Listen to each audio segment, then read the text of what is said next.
Today I'm gonna explore the longest tunnel here in the Philippines, ang Cabiang Tunnel. Nasa gitna ako ngayon.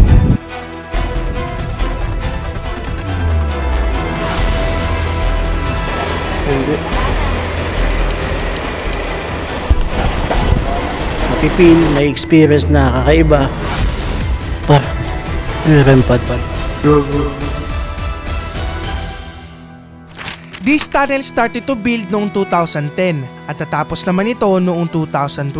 The reason why kung bakit nila binuo ang tunnel na to ay para daw mas mapabilis ang transportasyon ng mga taga Cavite papuntang Tagaytay at Batangas.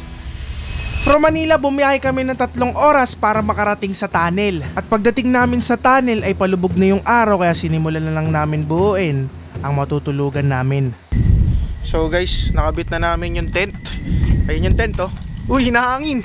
At pagkatapos namin buuin ang tent ay sinimulan ko na din gumawa ng intro. Pero sa hindi inaasahan, meron kaming narinig na tunog mula sa loob ng tunnel.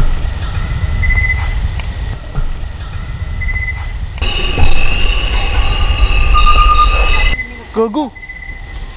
Dito nakaramdam na ako ng kaba. Parang may nagulog ng... Dahil nga hindi namin alam kung ano nga ba ang tumunog sa loob ng tunnel. Isa pa, walang kahit anong turista ang dumadaan. Kaya minabuti na lang namin ni TUB na tumabi at magintay ng mga tao na dadating sa tunnel. So guys, right now it's already 8:09. So maya maya mag-explore na ako ng nakakotse. At ito yung mga tent namin. Ito, nakikita nyo. Yan yung tent namin. Sa mga panahon na to may mga dumating na lokal at kinakausap si TUB. Kaya tinanong ko na din sila kung kakayanin ko nga bang pumasok mag-isa. So sa tingin mo Tio, malalakad ko ba yan? Sa tingin mo malalakad ko kaya yan? Gandulo? Ako kasi pag tinanong mo ako, sasabihin ko oo. Kahit naman sabihin ko oo, kung ayaw mo, wala tayong magagawa doon. Sa tingin mo kuya, kaya na yung mapupunta doon mag-isa? Kayang-kaya. Kayang-kaya? Kayang-kaya. Kayang-kaya to, kayang-kaya to. So yun nga guys, mamaya babalitaan ko na lang kayo kapag nilakad ko na yun. Pero coaching ko muna. Coaching mo muna, tapos susunod. Dito may nakuwento si TUB. Nakinuwento daw sa kanya nila kuya. Hindi, may sinasabi si kuya. Alas 12 daw nagpapakita yung alas 12. Malaking aso daw saka yung ano. Pero ngayon babae lalaki. Dati, saan nagpapakita yun kuya? Nung ano pa to, nung wala pa tong kasi may semento, binubutas ko lang to sa mismong bungangat. Hindi naman sila parang ano, hindi naman sila nananakit. Pero nagpakita lang. Nagpakita lang. Parang nagbago na yung isip mo. Ha? Parang nagbago na yung isip mo na narinig mo yung kwento. Hindi sa totoo lang, kinilabutan ako sa kinuwento ni Kuya. As of now, yung mga kwento ni Kuya, nakakatakot talaga. Kwento pa lang yun Paano pag explore mo na mag-isa? So mamaya guys, papasukin ko siya ng mag-isa. And sana matapos ko hanggang sa dulo. Mamaya, babalitaan ko na lang kayo. At pagkatapos kong marinig ang storya nila kuya about sa tunnel ay niready ko na din ang sasakyan para sa 10 PM challenge. So yun guys, this is outside of the tunnel. At kita-kita nyo naman, may mga taong dumadaan, may mga sasakyan. And yun, pupunta na ako sa sasakyan para mag-explore sa loob. At yun na nga, sinubukan muna namin pumasok sa tunnel ng nakakotse. Dahil ito ang kauna-unahan naming pagpasok sa loob. At hindi din namin alam kung ano nga ba ang meron sa dulo ng tunnel na to. At sa dulo ng tunnel, ito lang naman ang nakita namin. So dito sa dulo is may nakalagay lang na 40 speed limit. Sa dulo ng tunnel ay nagulat kami. Ito pala ay mga barracks ng mga Marines na nagbabantay sa paligid nito. Ng Marine. So guys, ngayon nandito na kami sa dulo. At isa na din sa dahilan kung ba't din kami pupunta sa dulo ng tunnel ay para maghanap ng signal. May mga notification na ako natatanggap. It's already 10:15. At kanina pa kami dito ni TUB sa tunnel na to, pero sa kabilang side. But right now, dito tayo sa other side, sa Batangas side. And nakikita nyo guys, ayan nandito kami sa Nasugbu. Dito, so wala talagang ano dito. Walang kailaw-ilaw. So makikita nyo, ito kami. Then pupunta muna kami dito para makakuha pa ng ibang signal. And kung makikita nyo, sobrang dilim sa labas. Ayan, yan yung ilaw ng sasakyan ko. Kasi yan yung makikita nyo, even though nakabukas na yung ilaw ko. Update namin kayo yung pabalik naman. But right now maghanap muna kami ng signal ni TUB. Kasi sobrang hirap, It's. Hirap, tignan mo. Tignan mo. So, tad na yung chat ng ano niya. Nag-alala na yung ano, bebe niya. Pero bebe ko yung pangalan. Ayan. Sabi niya, Mahaloy, di ko alam kung okay ba kayo or what, bigla na lang walang update. Okay lang ba kayo pumunta kayo sa may signal, please? O kaya makitext kayo dumaan sa mga dumaan. O, diba? Ganyan. Wala kasing signal talaga dito. Papakita ko din yung akin. Tignan nyo guys, nag-update din ako. Tingnan nyo kung paano nag-update. Ayan guys, so makikita nyo. Ayan o. Siyempre, i-blurred ko na lang yan. Ayan guys, sobrang daming updates. Yan, updates. Simula kanina dumating kami dito. Pero yun na guys, punta muna kami doon, diretso doon. And mamaya, update namin kayo. So yun nga guys, see you! Mamaya, update na namin kayo. At dahil nakaramdam na kami ng gutom, naghanda na kami ng makakain ngayong gabi. So guys, nandito kami ngayon ni Oyet sa may likod ng sasakyan.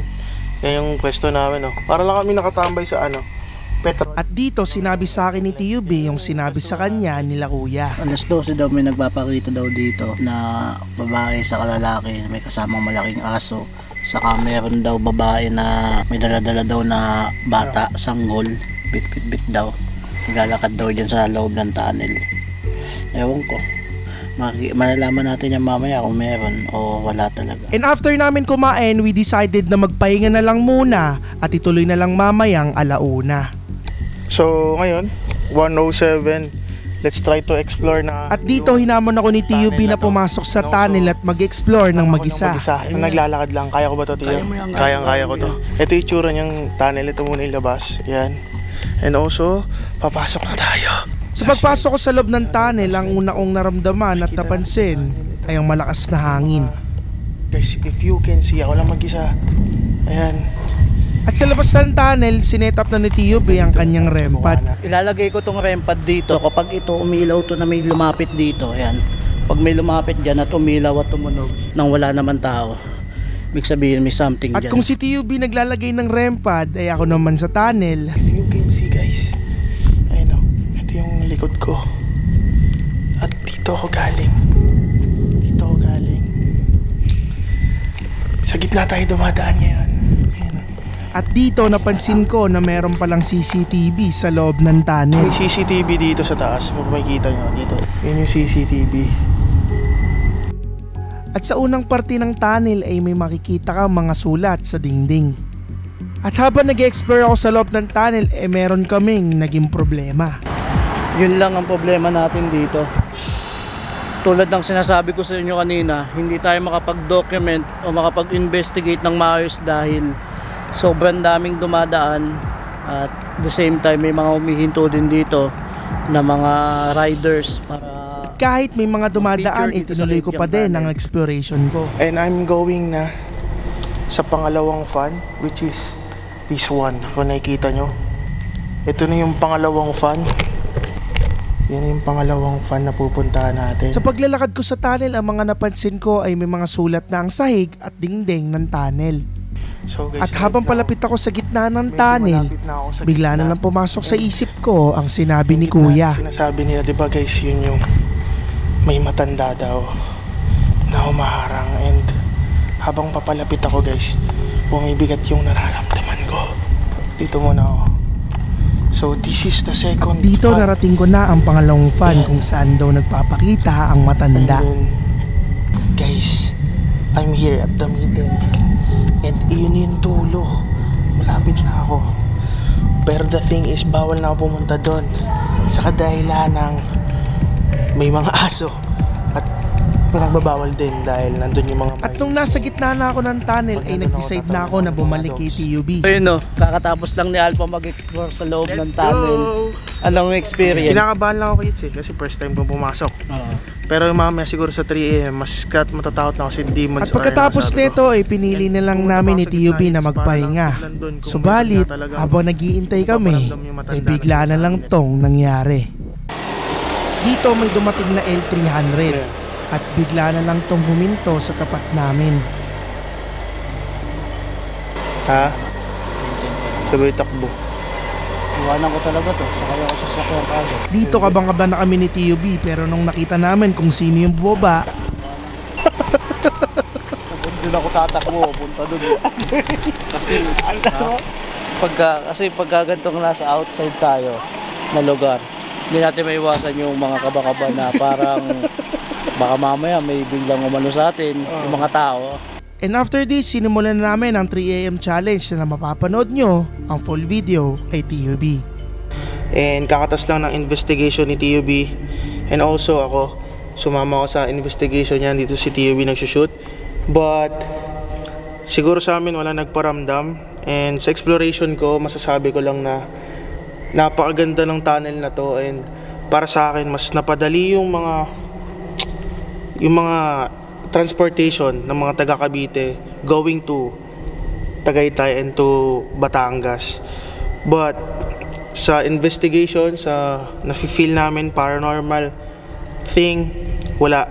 I mean, maybe nakakatakot sa umpisa kasi madilim and also walang signal and all. But yeah, wala kami masyadong naramdaman or wala talaga kami naramdaman. Maybe sa inyo may nagparamdam pero sa amin wala. And masasabi ko lang na wala nakakatakot. And siguro sa mga kwento-kwento na napapanood natin or sa naririnig natin sa ibang tao, maybe sa kanila meron but sa akin wala, sa amin wala. But yeah, nandito kami hindi para manggulo sa mga entity kung meron man dito. We're just trying to explore, to investigate. And yeah, wala kaming nakita or na proof. But yun nga guys, we're going home. And thank you sa lahat ng mga nanood. Peace. Today we are going to spend an overnight here in Abandon Hospital dito sa Cavite. Pre, yung rempan, nag-aalala ka. What the fuck? Yung may natin